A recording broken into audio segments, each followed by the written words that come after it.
అందరికీ నమస్కారం. కార్యక్రమం ప్రారంభించే ముందు గురువుగారు బ్రహ్మర్షి పత్రి గారికి ఒక్కసారి మనం ధన్యవాదాలు చెప్పుకుందాం. మనం గత 5 ఎపిసోడ్ల నుంచి ఒక విషయం మీరు చెప్పుకుంటున్నాం. ఏంటంటే స్త్రీ జన్మల్లో నేర్చుకునేవి, పురుష జన్మల్లో నేర్చుకునేవి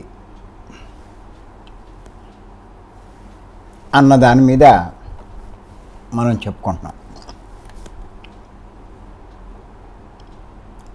స్త్రీ జన్మల్లో ముఖ్యంగా ప్రేమ, ఓర్పు, సహనం, త్యాగం, పవిత్రత నేర్చుకుంటారు. అలాగే పురుష జన్మల్లో కూడా కొన్ని లక్షణాలను సంపాదించుకుంటారు.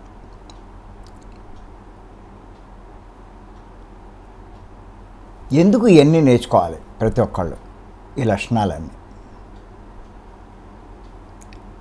సాధారణంగా జన్మ దేనికి అంటే సంపాదించడం, అనుభవించడం అనుకుంటారు. ఎర్నింగు, ఎంజాయ్మెంటు. నిజంగా వాటి కోసం జన్మ కాదు.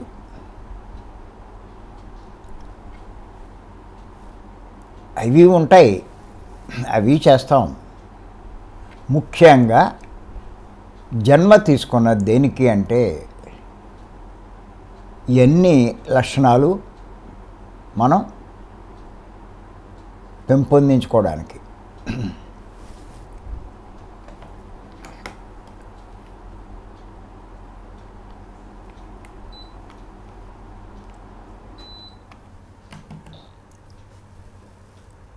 అన్నిటికంటే ముందు ఒక్క విషయం మనం తెలుసుకోవాలి. మనమంతా దేహాలం కాదు. ఇప్పుడు కనిపిస్తున్న దేహం ఎవ్వరూ కాదు, అందరూ ఆత్మలే. ఇది ఎప్పుడు మర్చిపోకూడదు. మనం ఆత్మలమైన మనము ఒక పూర్ణాత్మ నుంచి కానీ మూలాత్మ నుంచి కానీ విడిపడి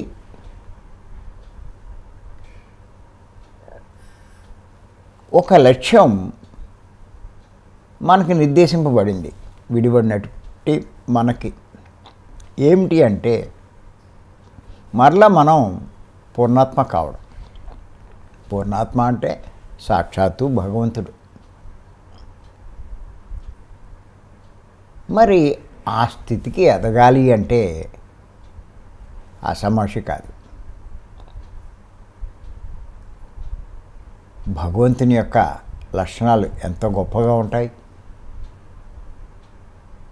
మానవుడి యొక్క లక్షణాలు ఎలా ఉంటాయి ఒక్కసారి చూడండి మీరు. మరి ఆ స్థాయికి ఎదగాలి అంటే ఆ లక్షణాలన్నీ రావాలి. అవి ఊరికే అంత తేలిగ్గా వచ్చేయం కావు. దానికి ఎన్నో జన్మలు తీసుకోవాల్సి వస్తుంది.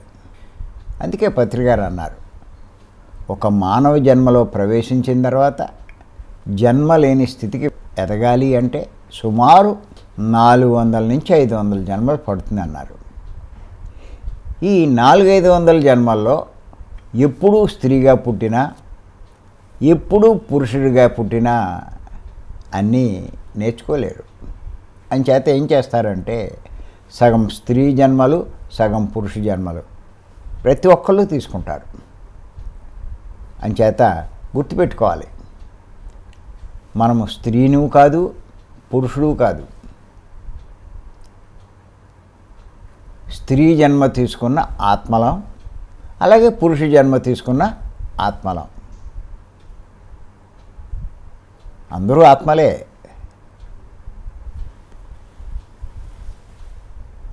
అలాగే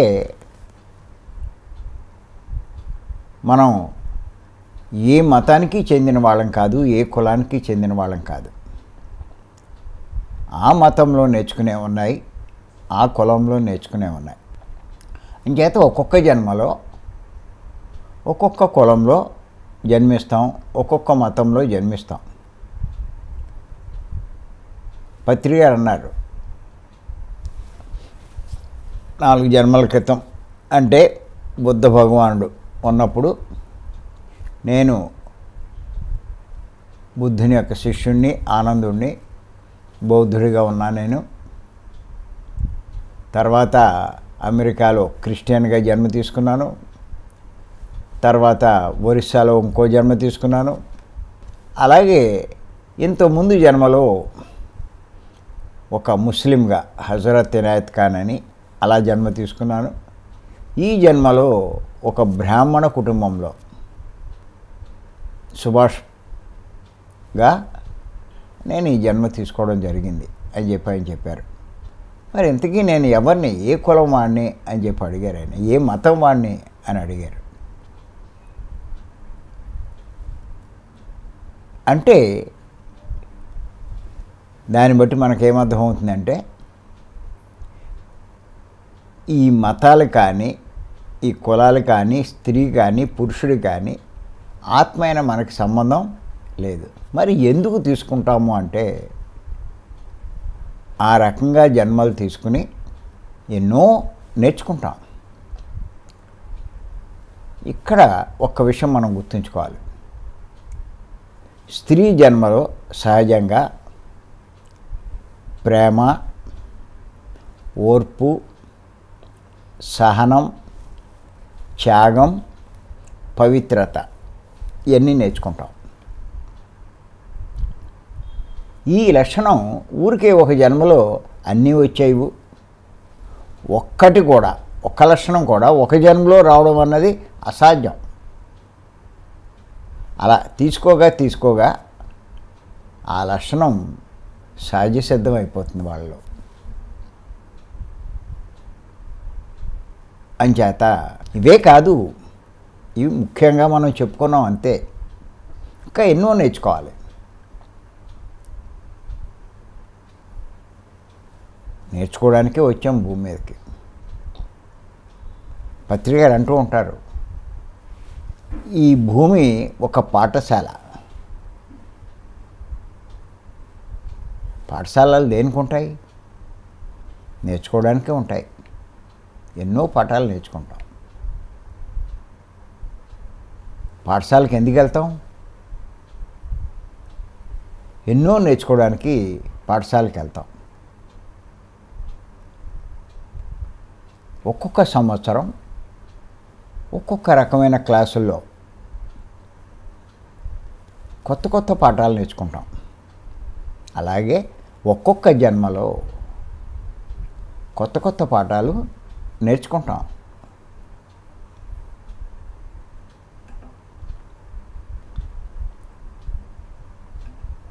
అలా నేర్చుకోగా పూర్ణత్వాన్ని సాధిస్తాం. పాఠశాలకు వెళ్ళినట్టే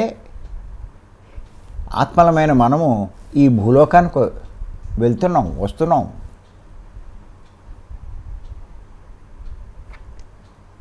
పైలోకాల్లో ఉండే మనం భూలోకానికి వెళ్తున్నాం.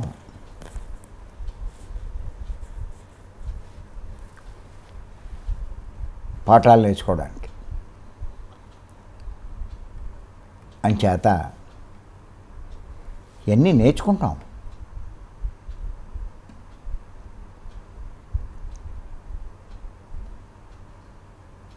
అందుకే అందరూ గుర్తుంచుకోవాల్సింది ఏంటంటే, మీ జీవితంలో ఏమి జరుగుతున్నా, ఎలాంటి కష్టాలు వచ్చినా, ఎలాంటి బాధలు ఉన్నా, ఎలాంటి సమస్యలు ఉన్నా, ఏంటి నా జీవితం ఇలా అయిపోయింది అని బాధపడడం కాదు. ఆలోచించాలి మీరు. ఇప్పుడు నేను నేర్చుకోవాల్సింది ఏంటి వీటి ద్వారా అన్నది ఆలోచించాలి. ఆ రకమైన భావంతో మీరు ఏం నేర్చుకోవాలనే భావంతో మీరుంటే ప్రతి సంఘటన నుంచి ఏదో ఒకటి నేర్చుకుంటాం.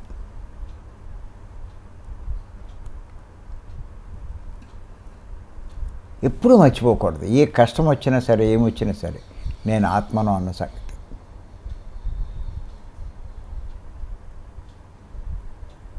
అసలు అది మీకు కష్టంగా అనిపించదు. దాని నుంచి ఏం నేర్చుకోవాలి అన్నది మీకు అర్థమవుతుంది. నేర్చుకుంటారు కూడా.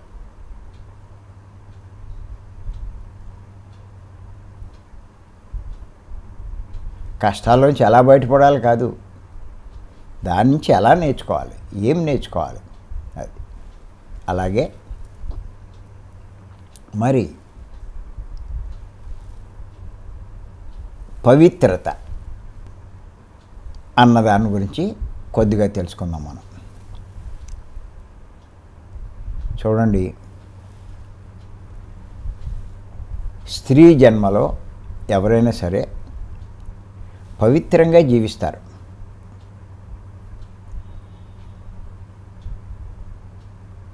స్త్రీ సహజంగా పవిత్రంగానే జీవిస్తుంది. పవిత్రంగా జీవించడానికే ఇష్టపడుతుంది, ప్రయత్నిస్తుంది. మరి భర్తతో తాను చేసే కాపురంలో కూడా పవిత్రంగానే జీవిస్తుంది.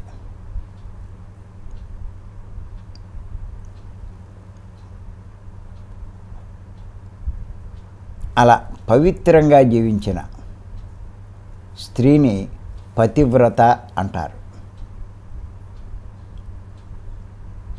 ఇది స్త్రీ లక్షణం.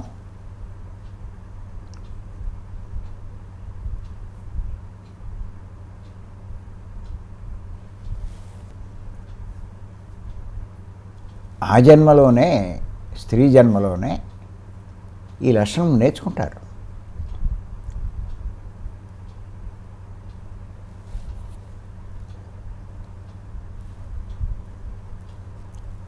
సహజంగా స్త్రీలకు దైవం పట్ల భక్తి ఎక్కువగా ఉంటుంది.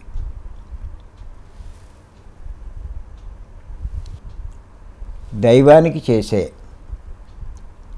ఆరాధనలు, పూజలు లాంటి వాటి విషయంలో ఎంతో పవిత్రంగా ఉంటారు, పవిత్రంగా చేస్తారు.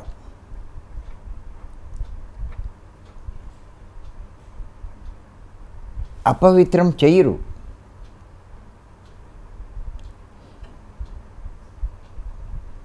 చూడండి, గుడికి వెళ్తే స్నానం చేసి మంచి బట్టలు కట్టుకుని వెళ్తారు. అంతేగాని ఎలా పలితే అలా వెళ్ళరు. చెప్పులు బయట వదిలిపెడతారు.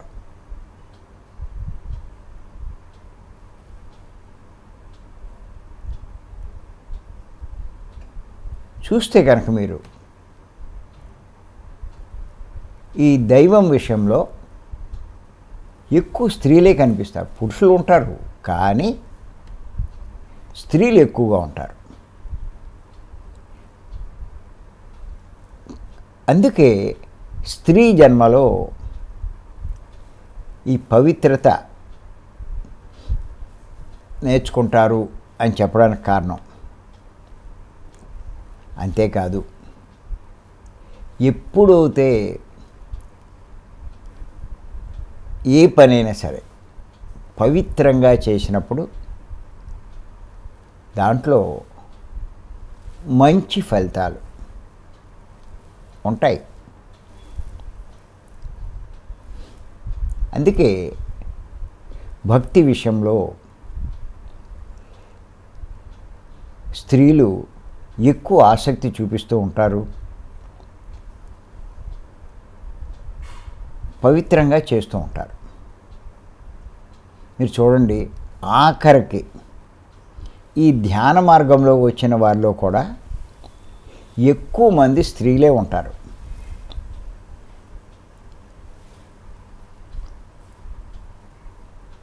అందుకే ఈ పవిత్రత అన్నది చాలా అవసరం. కాబట్టే నేనేం చెప్తూ ఉంటానంటే, ధ్యానం అంటే ఏదో కళ్ళు మూసుకోవడం కాదండి. ధ్యానం అంటే సత్యమైన భగవంతుణ్ణి, పరమాత్మను, పరబ్రహ్మను ఆశ్రయించడం అంటే ఆరాధించడం. ఆ మార్గమే పత్రి గారు మనకిచ్చారు, ఈ శ్వాస మీద ధ్యాస అన్నది. ఈ శ్వాస మీద ధ్యాస ద్వారా మాత్రమే భగవంతుని ఆశ్రయించగలుగుతాం. అలా భగవంతుని ఆశ్రయించడమే ధ్యానము అని చెప్పారు.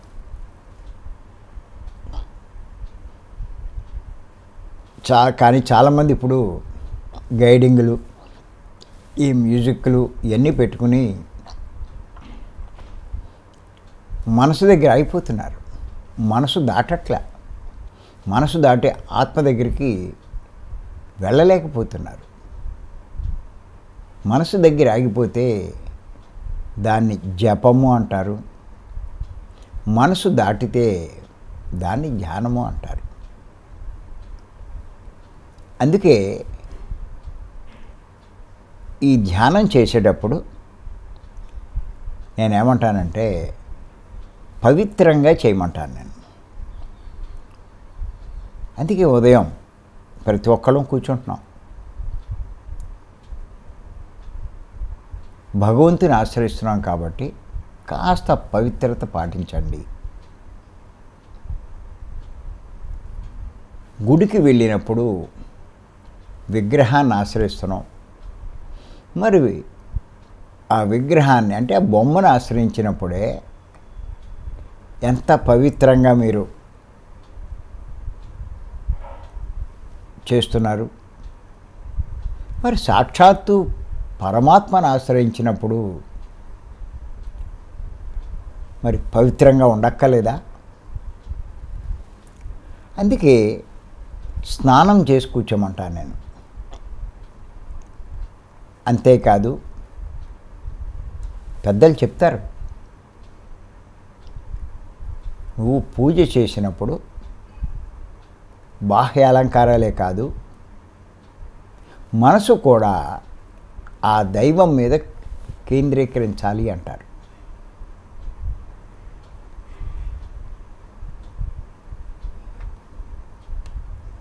నువ్వు కళ్ళు మూసుకుని దైవం మీద దృష్టి లేకుండా నీ సమస్యల మీద,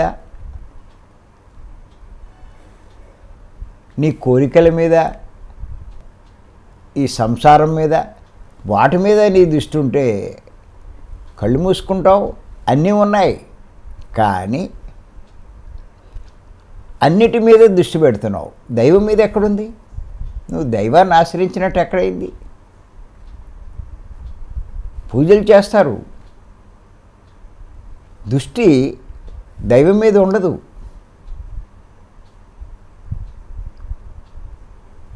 దానివల్ల ప్రయోజనం లేదు.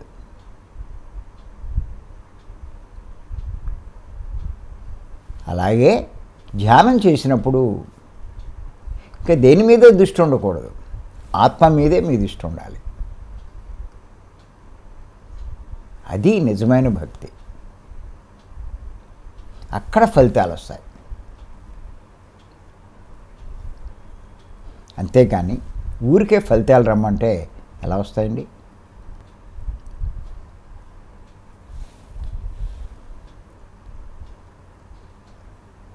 ఆ మనసు వేరే విషయాల మీదకి వెళ్ళకుండా ఆత్మ మీదే ఉంచాలంటే కొన్ని రోజులు మనం కష్టపడితే సాధిస్తాం. అటువంటి ధ్యానంలో, అలా పవిత్రంగా చేసే ధ్యానంలో మంచి ఫలితాలు మీరు పొందుతారు. అంతేగాని ఏదో నామకహ చేసే ధ్యానంలో కళ్ళు మూసుకుంటే ఫలితాలు ఏమి రావండి.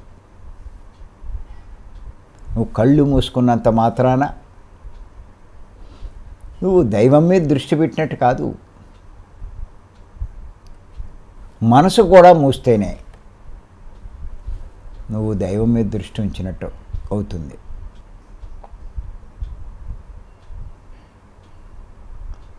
అందుకే దైవం మీద దృష్టి పెట్టమంటాను నేను, ఆత్మ మీద దృష్టి ఉంచమంటాను నేను. ఒకటే గుర్తెట్టుకోండి, దైవాన్ని మనం కోరేదేంటండి? దైవానికి తెలియందేంటి? దైవం ఎక్కడ లేడు? దైవానికి ఏమి తెలియదు?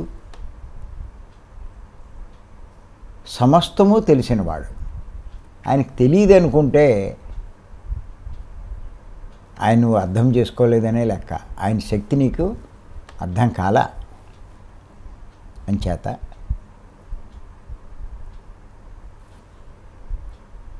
దైవాన్ని నువ్వు అర్థం చేసుకుంటే ఏ కోరికలు ఉండవు, ఆయన మీద దృష్టి పెడతావు అంతే. మీరు చూడండి, గుడికి వెళ్ళి ఒక్క నిమిషం ఆ విగ్రహం మీద దృష్టి ఉంచితేనే ఎంతో పుణ్యం అనుకుంటాం.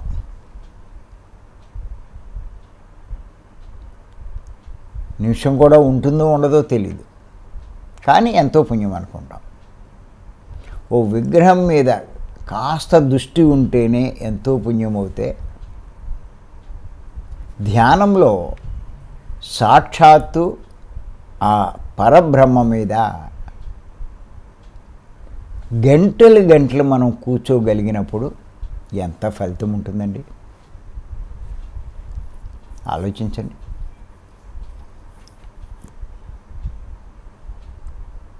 ఈ మార్గం దొరకడం, ఈ సాధన చేయడం ఎంత అదృష్టం.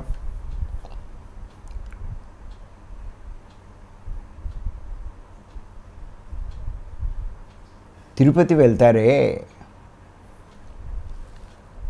ఆ గంటల్లో మనసు ఆయన మీద, ఆ విగ్రహం మీద కూడా ఉండదండి.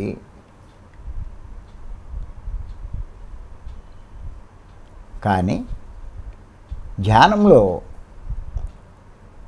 ఆ పరమాత్మ మీద అలా ఉండిపోతాం మనం. అందుకే ధ్యానం చేసిన వాళ్ళు ఎన్నో సాధించారు, ఎంతో గొప్ప స్థితికి వెళ్ళారు. ఈ ప్రాపంచికమైనటువంటి ఏమీ ఆటంకం లేకుండా ఉండడం కోసం ఎంతోమంది హిమాలయాలకు వెళ్ళిపోయారు, ఆశ్రమాలకు వెళ్ళారు, అరణ్యాలకు వెళ్ళారు. ఒక్కళ్ళే కొండ గుహల్లోనూ అట్లో చేశారు. వాళ్ళు గొప్ప యోగులు అయ్యారు, అన్నీ సాధించారు వాళ్ళు. మరి మనము ఆ రకంగా కాకపోయినా మన పనులు చేసుకుంటూ, సంసారం చూసుకుంటూ, భుక్తికి లోటు లేకుండా సంపాదించుకుంటూ, ఖాళీ దొరికినప్పుడల్లా ఈ పని మనం చేసినప్పుడు, మనం చేసే వ్యవహారాల్లో, మనం చేసే పనుల్లో ఖచ్చితంగా అన్నీ అనుకూలిస్తాయి.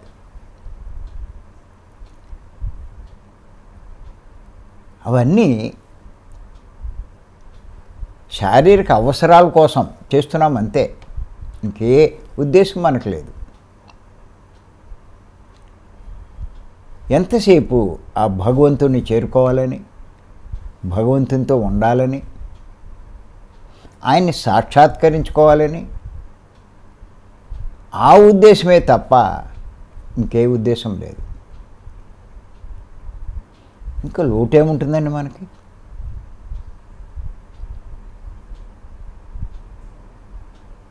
ఏమో ఇబ్బందులు వస్తాయండి? ఏమైనా ఇంతకుముందు చేసిన కర్మల ద్వారా వచ్చినా కూడా అవన్నీ ఆటోమేటిక్గా తొలగిపోతాయి. వాటి గురించి ఆలోచించక్కల. అది అంచేత నిజంగా మనం చాలా గొప్ప మార్గంలోకి వచ్చాం.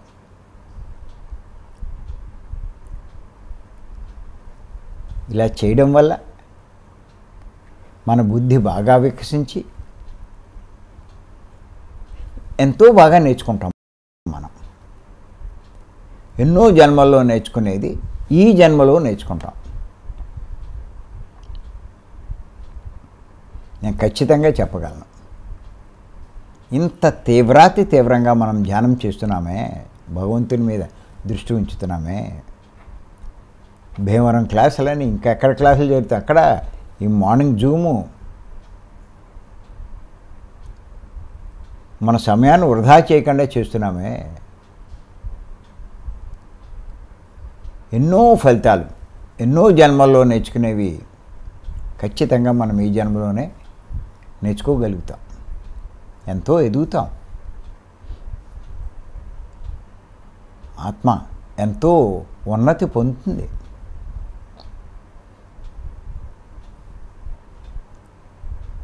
ఆత్మకెంతో లాభం కలుగుతుంది.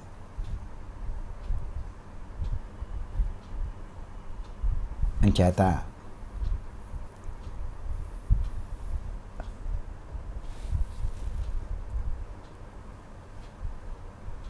మరి ఈ పవిత్రత అన్నది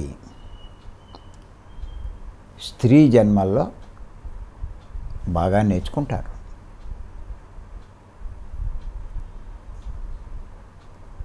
ఈ లక్షణాలు ఎంత నేర్చుకుంటే మనమంతా ఎదిగినట్లు లెక్క.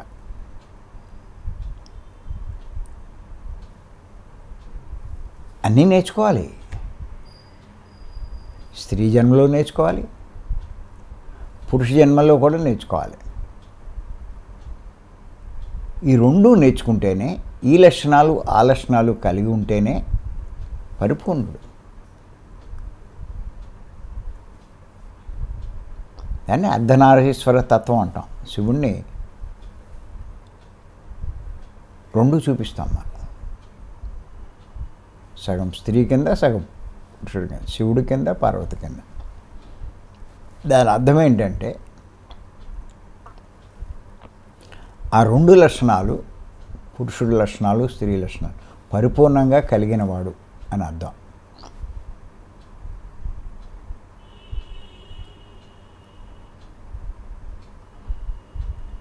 అలా మనం ఎన్నో నేర్చుకున్నాం. దాన్ని ఇప్పుడు ఈ ధ్యానం చేయడం వల్ల వాటిని ఆచరణలో పెట్టగలుగుతాం. అందరి పనుల్లా మన పనులు ఉండవండి, చాలా భిన్నంగా ఉంటాయి.